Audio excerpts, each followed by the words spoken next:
Okay, so welcome everyone to the last talk in this quarter in our Games and Interactive Media seminar series. It's actually the 49th talk that we had in total, and we will have another one. We'll continue with the series in fall.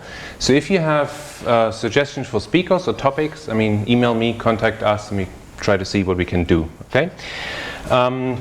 I also want to thank MediaX for helping with many of the organizational details, also recording these seminars and make them available.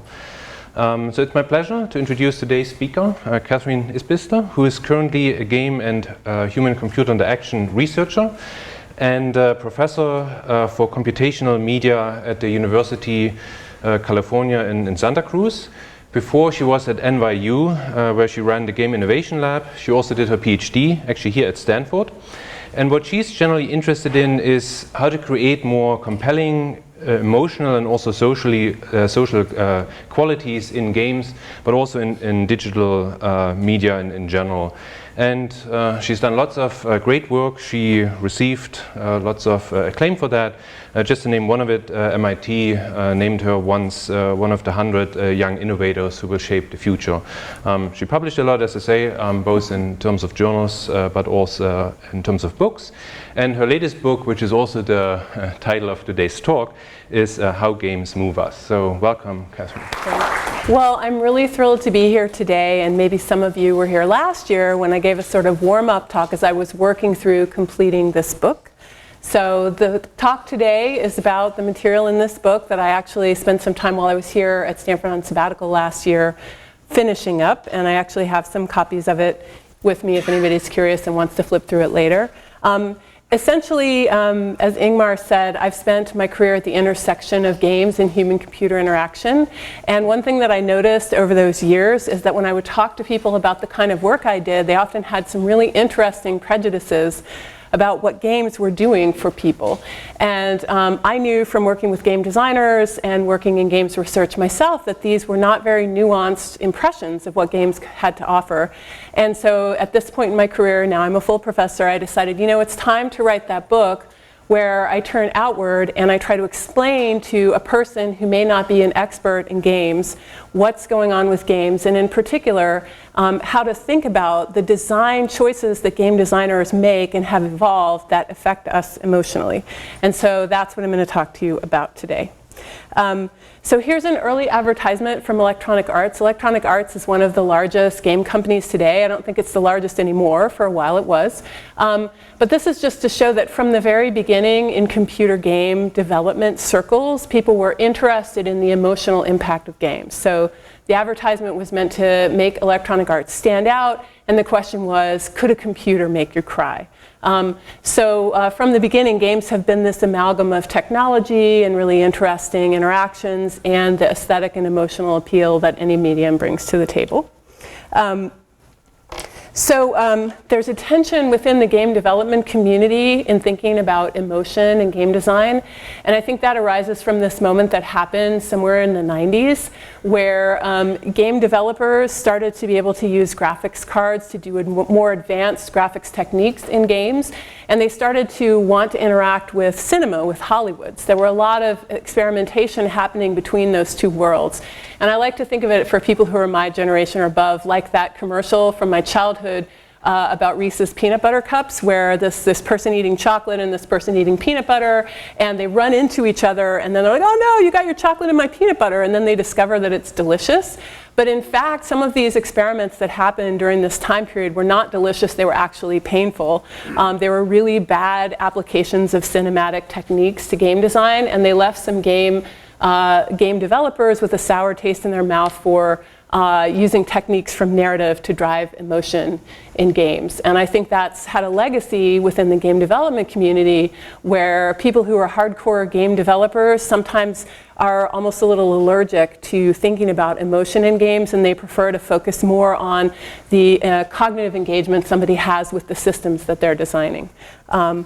But in fact, by now, games as a whole have actually assimilated a lot of pretty sophisticated techniques from film into game design. For example, game series like Final Fantasy or Grand Theft Auto are extremes on the continuum of games. And for those of you who don't play these sorts of games, these are very lush, highly realistically rendered worlds. Final Fantasy has an extensive narrative element to it that evokes cinema. So at this point, games have assimilated a lot of these techniques. However, that isn't to say that they're exactly like movies, right? And if you think of something like the advent of television, when television first came out, people would stage plays essentially and film those plays. And there were actually live plays that were filmed, right? And you can see that in current modern sitcoms and other television type programming. You can see the roots of that, but you wouldn't say that TV is basically the same as theater. I think we can say the same thing for these games. Even games like Final Fantasy and Grand Theft Auto, they use these cinematographic techniques, but they can't be reduced to just that. So I think for the most part, that games have moved past this moment of being a little bit uncomfortable with emotion, game developers, I mean, but you still actually see it. There's a current discussion going on in game development about what is somewhat derisively termed walking simulators. And essentially what that means is there's a set of independent games that have come out in the last few years. An example would be Gone Home, which is a really interesting experience to try out. That some game developers think aren't sufficiently gamey, don't have enough interactive elements in them to be considered games. So there's still a little bit of this tension going on in the game world, even within the game world, about what's a game, what's not a game, how do emotions and narrative come into play. And I think part of the problem is that as a culture, we haven't caught up to these forms. I mean, we barely have film literacy taught to us in high school or even in college, much less any kind of literacy about games, about the tactics that game developers use to create certain kinds of emotions in players. And I think that that's a problem within the game development community, but quite frankly, it's also a problem for the community at large as generations of people are growing up playing games and talking about games and making games for all different purposes. Because if we don't have a sophisticated literacy about what sorts of moves are being made in games, then we end up with a couple of poles. And these are the poles that I have kept dealing with at dinner parties with my relatives or cocktail parties with colleagues outside of the world of games. People either tend to be like, oh, games are so engaging, they're wonderful, they're going to change the world, we should have games in every classroom, right? Or, they have this idea that games are creating little sociopaths, they're horrible, they're linked to, all kinds of horrible societal outcomes, and we need to, get rid of them or, change them somehow, right? And I think that at some level we'll always struggle with these poles because this is true for any medium. But I think one of the things that's tough about games is, so this is a photo series by Robbie Cooper looking at gamers as they play. And you can't really tell a lot by watching someone. Yes? Can you just leave the Yeah, sure. Where's the... No, you can't change the light. Oh, you can't change the front ones. I'm sorry. Maybe is my screen? No, that's not going to help. All right, so, okay. Anyway, so Robbie Cooper did this series of photos of gamers when they play, and I think there's an opacity to looking at someone play. And if you don't play yourself, even if you play one genre and not another, as you watch someone play, you tend to read and understand the game based on looking at the screen, which makes you read it in a kind of film way, rather than from a player point of view. So I think that adds to the complexity of having a good conversation. Now the nice thing is now there are these Let's Plays. You can go and actually go onto Twitch or YouTube and you can watch someone play and listen to them commentate on that play. So I think that's going to help change things. But in any case, I wanted to open up the cultural conversation about what games are doing for people emotionally. So I wrote this book. This book is, even though it's from an academic press, it's not really meant for specialists per se. It's meant for thinking people who want to understand what games are doing. And it's part of a series from MIT Press of short little books that are meant to take a stance about a topic related to games to get conversation going for everyday people. So in my book, I chose to primarily focus on the emotional move that game developers make concerning empathy and connection. So there are a lot of feelings that people can play when they play games, but I think that empathy and connection are undervalued and understood. A lot of people who don't play games much don't realize these feelings can be caused by games. But in order to set up some of these design moves, I want to give you a little bit of a frame for where I'm coming from in understanding games as a medium. So first of all, what you need to know about games is that there are a series of interesting choices. So games put the person who's engaging this medium in an active role. And a well-crafted game is a game that puts you through thinking through and making decisions that have interesting implications that lead you further into making more decisions. And this is really different than other media. In other media, you can sort of read a little bit in and kind of anticipate what's going on, but you're not responsible for shaping where things are going. And so much of the emotional and character gameplay has to do with making those active choices. And one of the most popular theories from psychology that's been applied to games is Csikszentmihalyi's notion of flow, of putting somebody into the right level of challenge so that they're not bored and they're not too frustrated and they're moving through this interesting learning curve and mastery curve of enjoying an experience. And so that's a theory that a lot of game developers use. I actually tell people I meet who have less experience playing games or dealing with games that games can be thought of more like sports than like something like a film or a book. Because in a game, you're choosing what you're going to do, you're setting goals for yourself, and you're having emotions related to whether you achieve those goals or not. This is actually an image of an esports competition. There are actually these huge competitions now where people play video games against one another. So if you think about it, use running as a metaphor. You decide to participate in a 5K race. Depending on what goals you have for yourself going into that race, you might be happy or sad at the same performance outcome that another person would have the opposite emotions about, right? It's about what you're bringing into that experience and the challenges that you set for yourself. And game developers play with these, they set up these challenges and they play with our responses to them.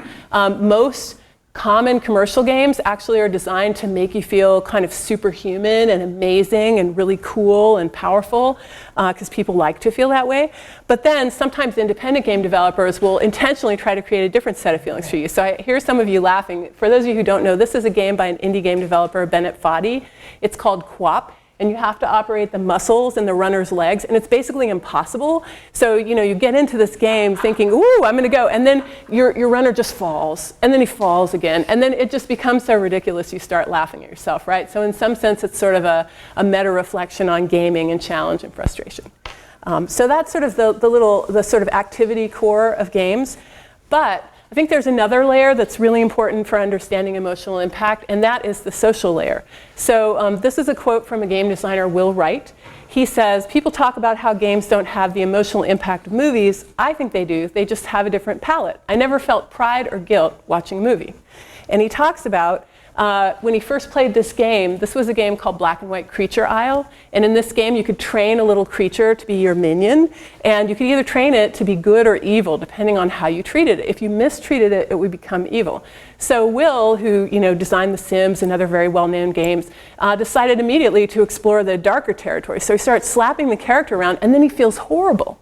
And he's sitting there thinking, why do I feel horrible? That's so bizarre. It's just a piece of software.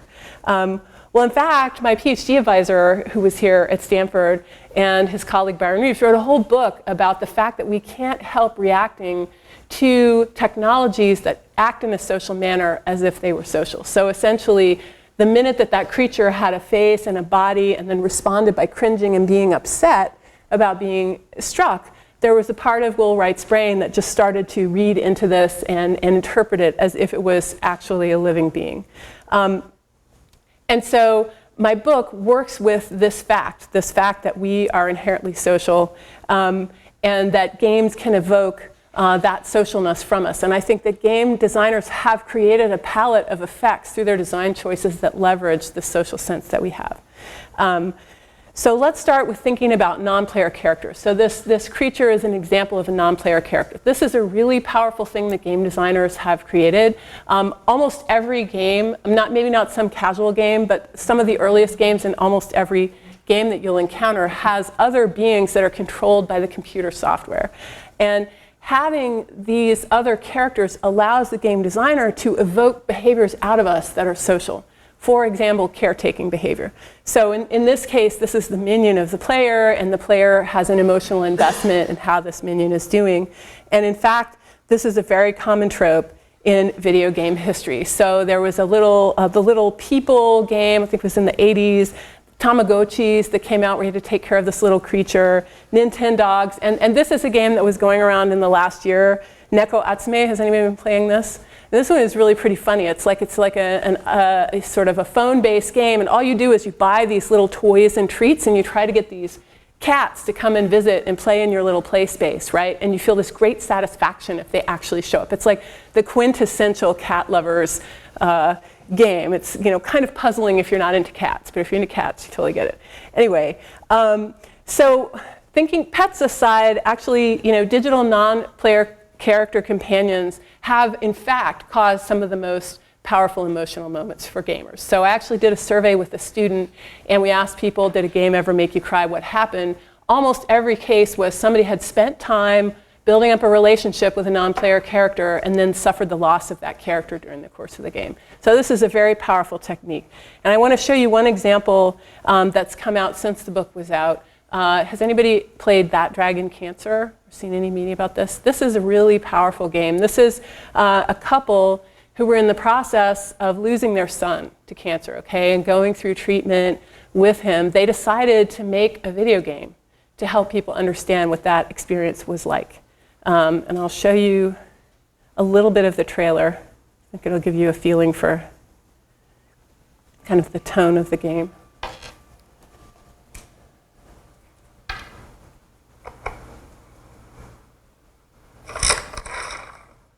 Farmer Bill plays building blocks with the cows. What? Farmer Bill races the horse and Farmer Bill wins. My shoes were untied.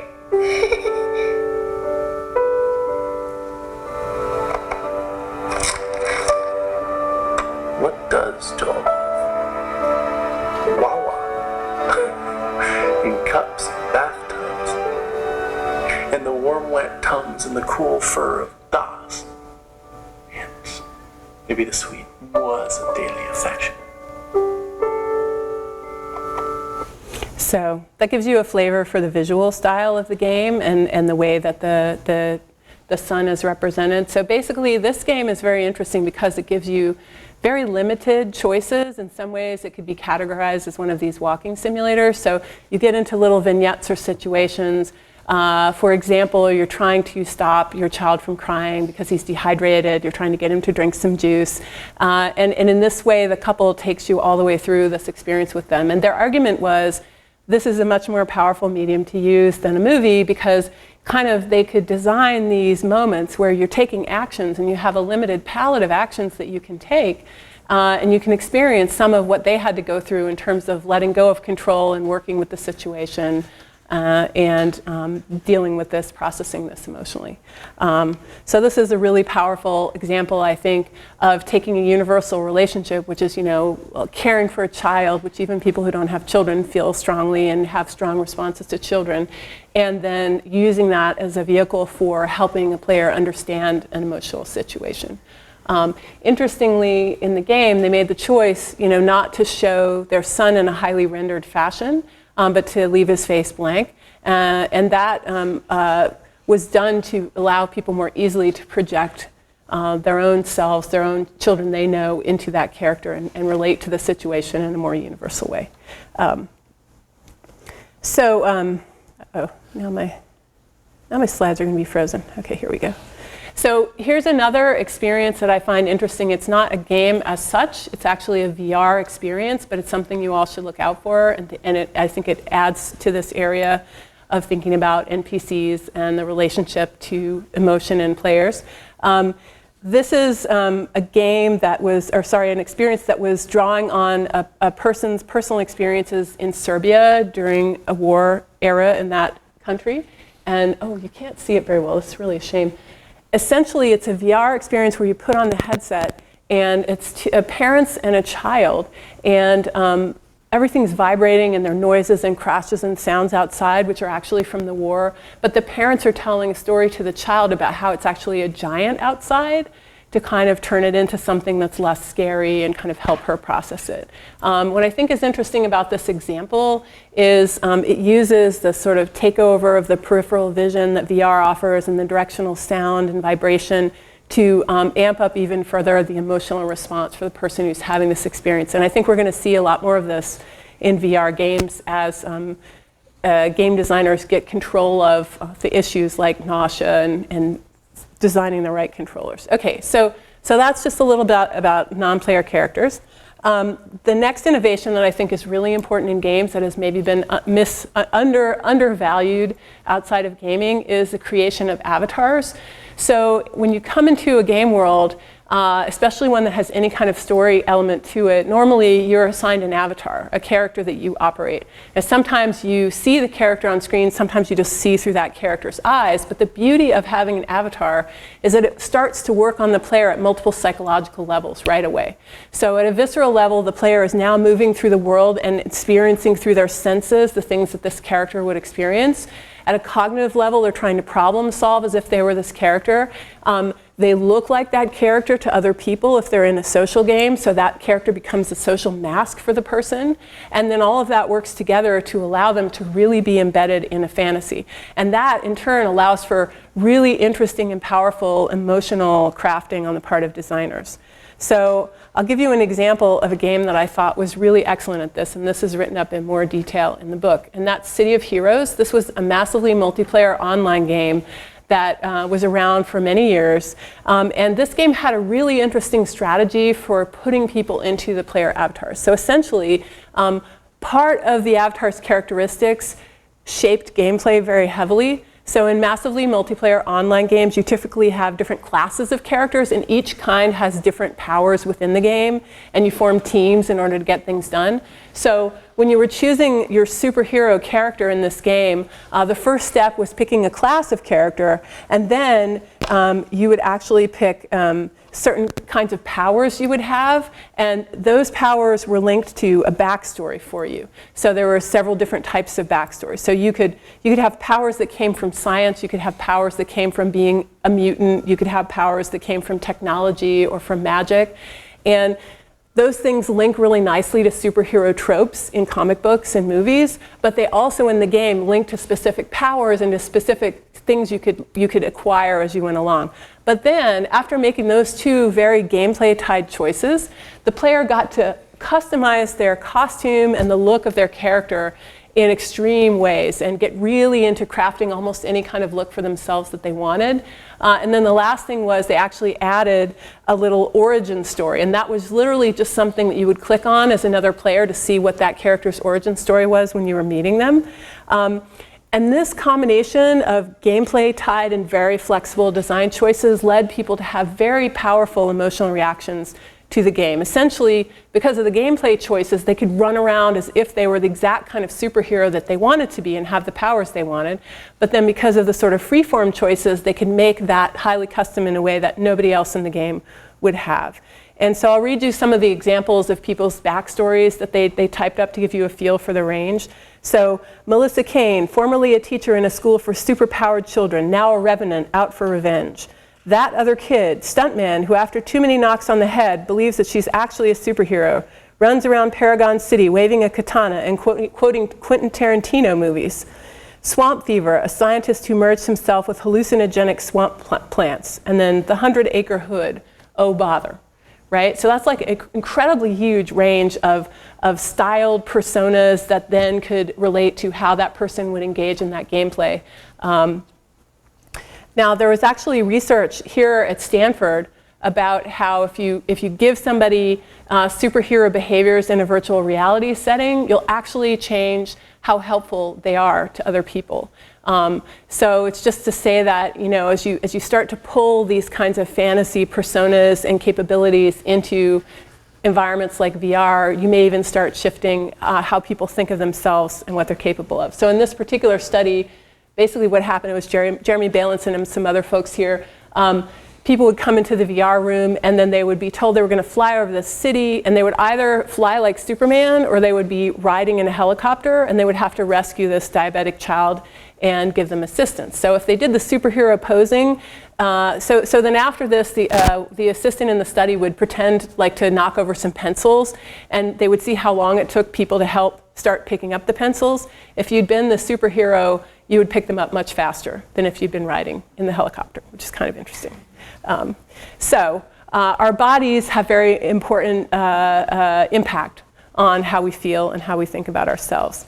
Oops, hang on. So the other thing that's interesting about avatars is the minute you start having avatars of multiple people in a situation, the way that you craft the avatars can shape how those people interact in really profound ways. So in the superhero situation, people would play act who they were going to be.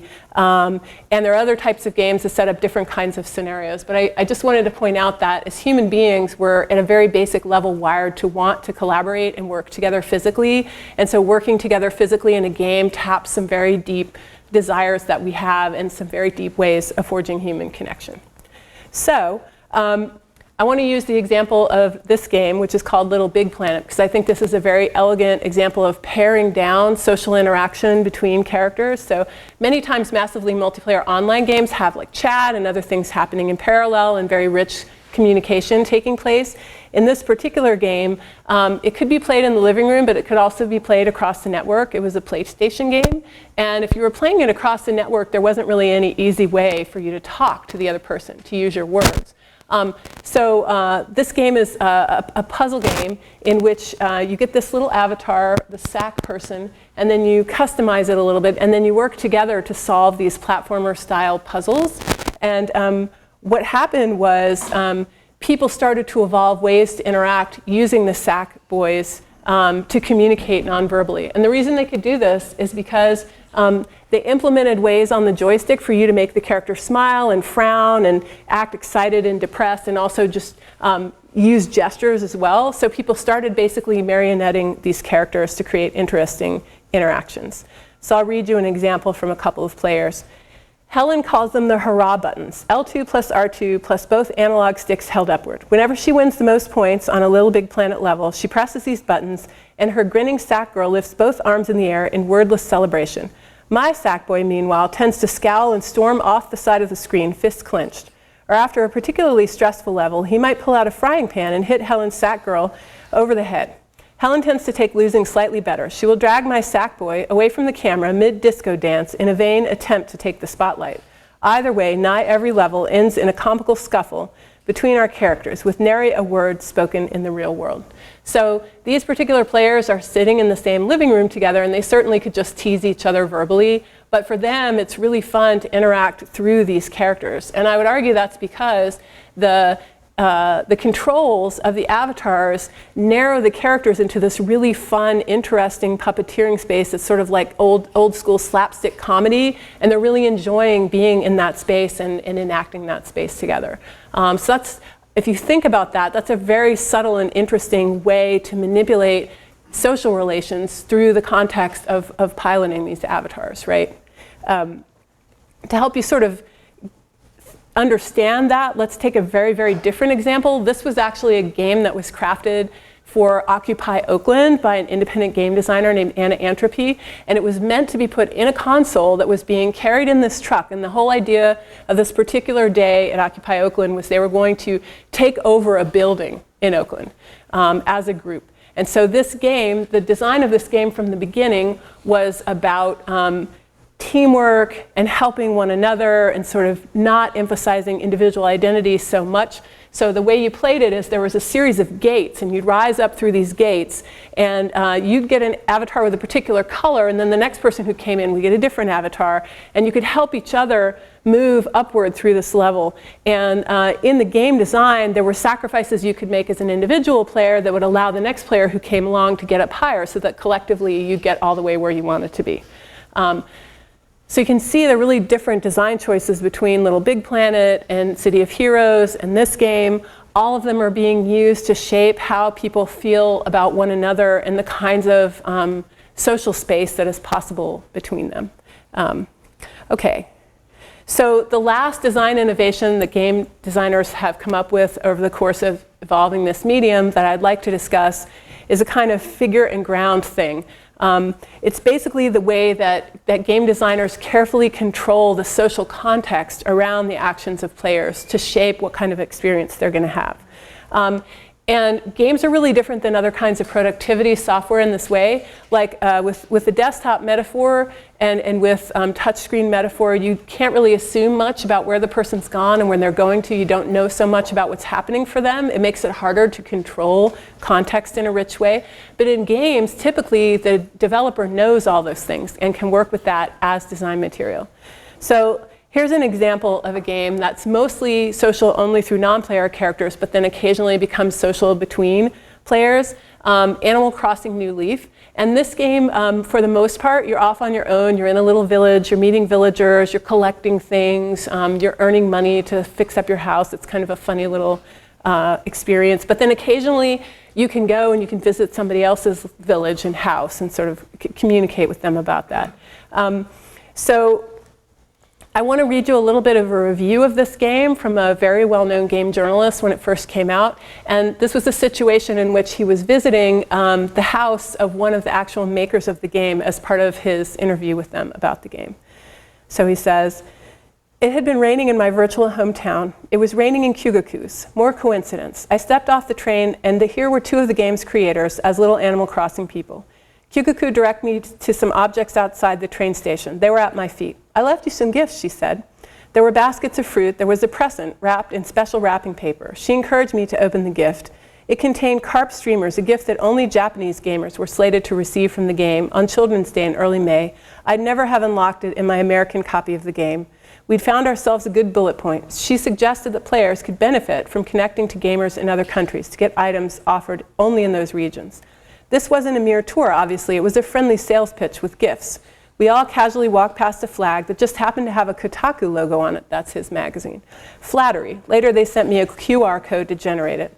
And then he goes on to describe the strange feeling of touring her own house in the game. "We wound our way through the town. I kept snapping screenshots with my 3DS. We headed over to Kyogoku's primary home. She went inside. Iguchi stood by the mailbox. 'Just go in?' 'Yes,' they told me. This was weird. Maybe because I'm a mere Animal Crossing dabbler. Maybe because this felt weirdly intimate. It felt different than hanging out outside in the virtual rain. Yes, we were playing a game. They were clearly trying to hype its features and generate a positive story. But I suddenly felt like I was imposing. Homes are private places. Walking into another person's, particularly that of the person who made the game, felt like a big step. Of course, this wasn't really a home. I was just buying into the metaphor more strongly than I expected." So I think the reason this happened for this guy, I mean, it's a very complex social situation, right? But part of the reason is Animal Crossing is primarily a pretty private, play on your own, kind of intimate little game. And then inviting someone else into your space is very revealing about the kind of gameplay that you have. So in a sense, what's going on here is this really interesting social situation that can be evoked because of the design of the game and the kind of space that it has. And if you think back to the media equation and the research that I mentioned about reading things in a social manner, if they present themselves in a social manner. I think this extends to the kinds of spaces that games create for people, very rich spaces, not just for solo interaction, but for interaction with others. So I wanted to close today with a game that's actually on the cover of my book, and for good reason. This is an independent game called Journey that was also released for the PlayStation.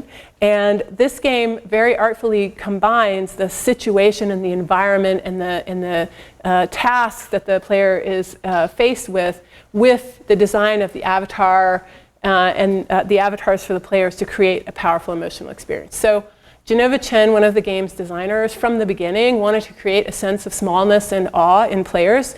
And he talked about how the astronauts felt when they first landed on the moon. And he said, most games make you feel really powerful and amazing and like a superhero. And I want to create a feeling of awe and smallness and wonder in players.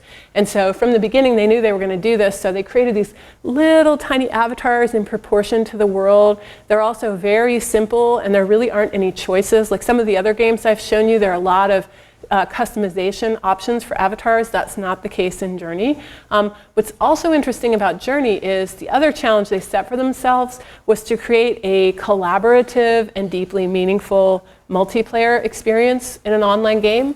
And for anyone who's played online games, there's a lot of social chaos in online games. There's often a lot of trash talk and competition, and it's not necessarily always the most collaborative and spiritual place to be. And so the way they did this was they dramatically simplified the ways that the player could interact with the other player So the way that the game works is you start the game on your own, then at a certain point you come across another character who looks very similar to yourself, and that person has actually been randomly assigned to you by the server to play along with you. And then they created these very subtle reward systems to make the player realize over time that there's a lot of benefit to collaborating with one another, and in fact that's the optimal path through this game.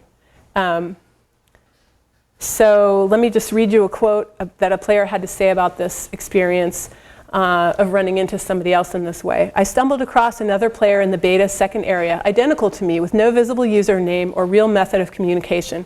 Using our ability to let out one-note chirps, however, we were able to gain an understanding of each other. We chirped so we wouldn't lose each other.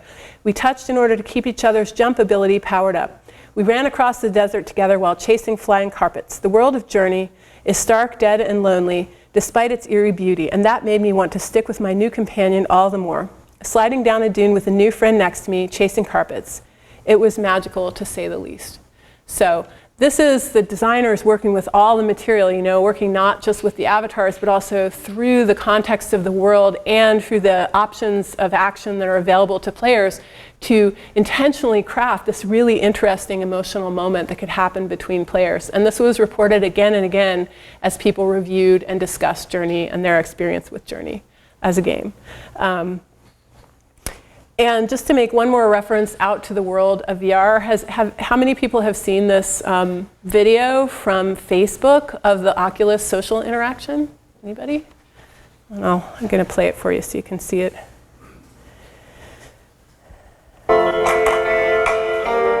Don't really need the sound.